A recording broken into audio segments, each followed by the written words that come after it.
tujuan saya pribadi adalah memang karena kita di pemerintahan desa ini bicaranya tahun Masehi, selalu menghitung ya. Jadi saya secara pribadi itu mengucapkan banyak terima kasih khususnya kepada Pemdes, seluruh aparatur desa yang mana selama ini sudah mendukung support saya.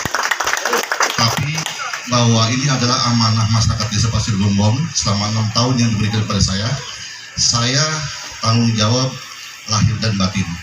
Artinya apapun yang saya lakukan ini semata-mata bukan dari uang APBD desa Pasir Gombong, bukan. Artinya uang pribadi saya. Yang mana mungkin bahwa kita sudah melakukan keterbukaan publik bahwa APBD desa Pasir Gombong sudah kita publikasikan. Artinya memang Kabupaten Bekasi adalah desa-desa digital yang mana sistemnya juga sudah digital, bahwa sumber dana semua rekan-rekan sudah tahu, yaitu dari dana desa yang disebut dari APBN, maupun ada juga bantuan Pemprov, ada juga DAD, restitusi pajak. Artinya APBD kita sudah jelas. Artinya saya yang pertama mungkin mengajak Anda semua untuk menghibur, kemana mungkin Pemdes Desa Pasir Gombong ini bekerja selama 1 tahun, artinya melayani masyarakat secara administrasi, secara infrastruktur, penekanan pengangguran, maupun meningkatkan ekonomi. Yang jelas, alhamdulillah untuk anggaran tahun 2023 kita sekarang sudah meningkat, ada 4 miliar. Insya Allah ke depannya di sini juga ada audit perencanaan Bapak Anies, mungkin Pak Ibnu Ansori tidak hadir, beliau adalah sesudes desa. Semua sudah kita musyawarahkan secara musdes maupun musdus maupun secara penetapan APBD desa. Mudah-mudahan kedepannya ini anggaran-anggaran dana desa untuk pemberdayaan, artinya pemberdayaan ini untuk peningkatan kesejahteraan aparatur desa. Mudah-mudahan dengan peningkatan terus Kabupaten Bekasi, karena di tahun 2023 ini APBD Kabupaten Bekasi kurang lebih sampai 7 triliun. Artinya ada 560 kota maupun kabupaten di seluruh Indonesia, adalah Bekasi salah satu yang mendapatkan anggaran sangat besar. Salah satu yang terbesar di seluruh Indonesia. Bekasi ini hampir 7 triliun mendapatkan. Dengan kabupaten lain itu sangat jauh. Kalau kita lihat semacam kayak Purwakarta itu cuma 2,3 triliun. Perbedaannya sangat jauh. Artinya dengan anggaran yang besar terus kita kelola untuk peningkatan desa khususnya. Karena Pasir Gombong di tahun ini 4 miliar, mudah-mudahan di tahun 2024 nanti itu bisa meningkat menjadi 5 miliar. Karena kalau kita lihat desa kita itu secara infrastruktur sudah hampir 80%. Artinya kegiatan-kegiatan fisik mungkin bisa selesai di tahun 2024. Artinya dana desa ini yang sumbernya dari APBN, yang katanya dari Pak Presiden, Pak Jokowi, itu nanti hampir 70% itu buat pembinaan dan pemberdayaan. Artinya 30% itu buat fisik. Karena di tahun ini ada desa di seluruh Indonesia itu 74.961 desa di seluruh Indonesia. Nah sekarang itu di tahun 2023 ini Ibu Sri Mulyani dengan Menteri Desa sudah sepakat, sudah menetapkan bahwa 70 triliun itu digelontorkan kepada seluruh desa. Alhamdulillah desa kita APBN dana desanya 1,4 miliar dana desanya di luar DAD dan restitusi pajak. Kemarin saya sudah ngobrol dengan Seskudes bahwa pagunya sudah keluar kurang lebih 4 miliar di tahun 2023. Tapi untuk tahun 2024 insya Allah terus meningkat. Jadi ini kita jaga tanggung jawab kita bersama. Ini amanah yang harus kita jalankan. Artinya saya mengajak ini artinya pertama untuk hiburan, kedua untuk kita secara silaturahmi supaya kompak. Artinya kalau di desa kita ketemu itu kalau mingguan 1 jam 2 jam. Tapi kalau di sini kita bisa semalam suntuk khususnya buat hiburan. Kalau di desa kita bekerja. Alhamdulillah mungkin APBD kita sudah kita tetapkan. Mungkin nanti di bulan Januari Februari ada kita musdes perubahan karena memang ada anggaran yang masuk kemarin tambahan 200 juta itu dari APBN yang tadi 1,1 miliar menjadi 1,3 hampir 1,4 miliar dari desa. Jadi totalnya 4 miliar satu. Alhamdulillah, di Kabupaten Bekasi ini ada 180 desa. Kalau di Jawa Barat ada 5.320 desa.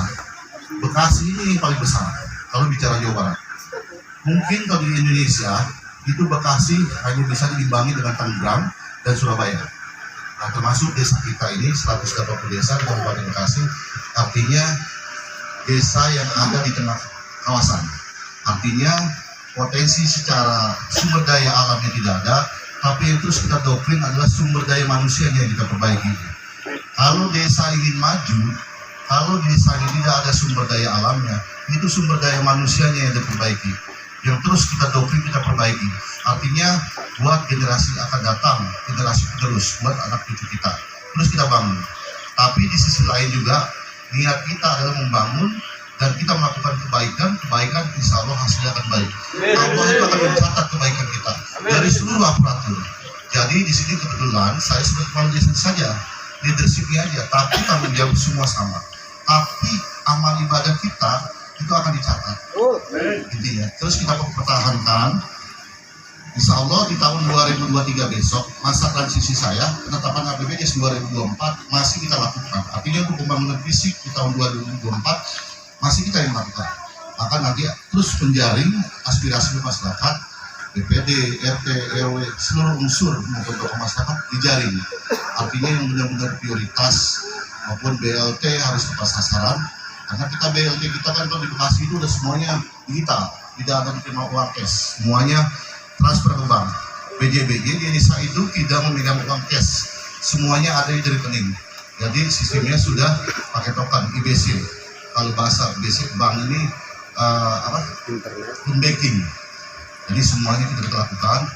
Besok mungkin di bulan Januari di tahun baru ini kita harus rapat lagi untuk memverifikasi BLT. Karena BLT kita ini sekarang itu wajib 20% dari dana desa. Wajib hukum. Karena Pak Jokowi sudah memerintahkan bahwa dana desa itu yang prioritas adalah yang pertama BLT, yang kedua ketahanan pangan, yang ketiga adalah PMT. Jangan sampai di desa kita ada yang namanya dusun lapar dan stunting.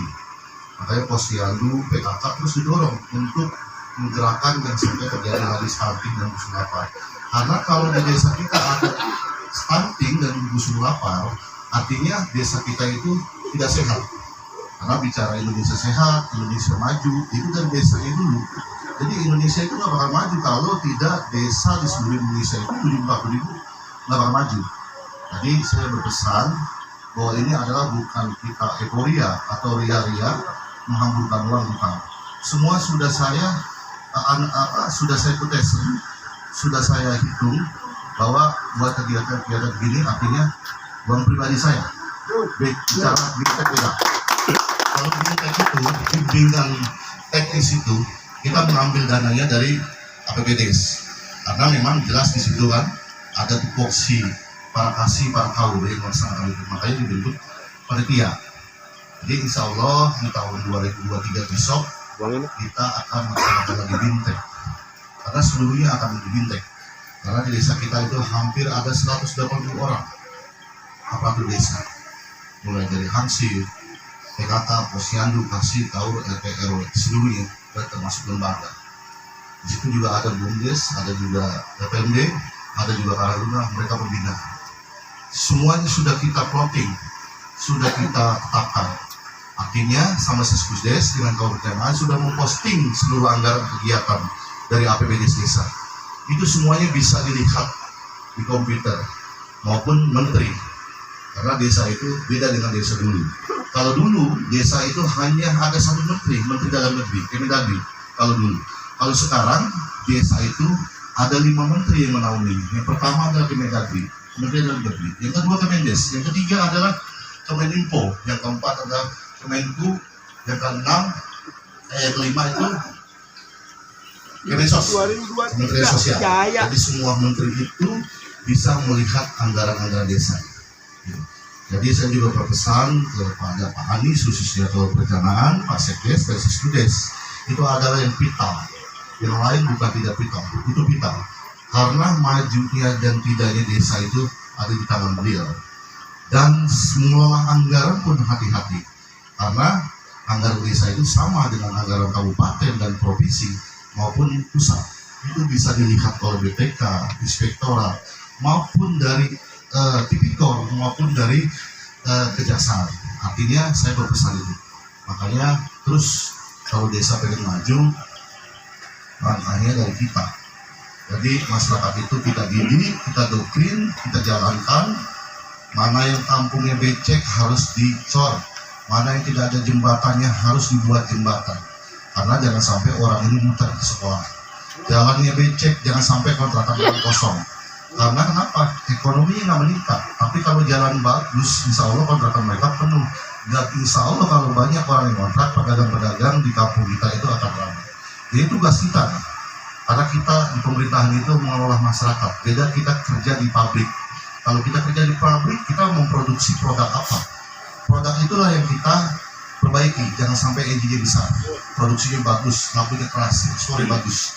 Nah sama, kita di desa itu memperbaiki manusianya, SDM-nya. Dari mulai generasi-generasi anak kecil, terutama jangan sampai mereka narkoba kan, selama ini ramainya narkoba, terus perjudian. Jangan sampai kita membiarkan khususnya keluarga kita, saudara kita maupun masyarakat kita itu. Jadi pesan saya di tahun 2023 ini kita harus lebih baik lagi. Jadi tahun baru ini bukan dalam arti kita memeriahkan tahun masih luka. Karena memang kondisinya kita libur hari ini kan di tahun 2022. Artinya bukan kita ria-ria euforia kita. Pertama, mudah-mudahan kita semua sehat. Kedua, mudah-mudahan kita dimudahkan urusannya. Tujuan kita adalah membangun desa. Insya Allah kalau kita melakukan kebaikan hasilnya akan baik. Tidak dinikmati oleh kita, insya Allah anak cucu kita akan menikmati. Gitu. Jadi kebaikan itu akan datang lewat orang nanti. Ya. Mungkin tadi yang bisa sampaikan, kurang lebih maaf. Terima kasih. Wassalamualaikum warahmatullahi wabarakatuh. Iya,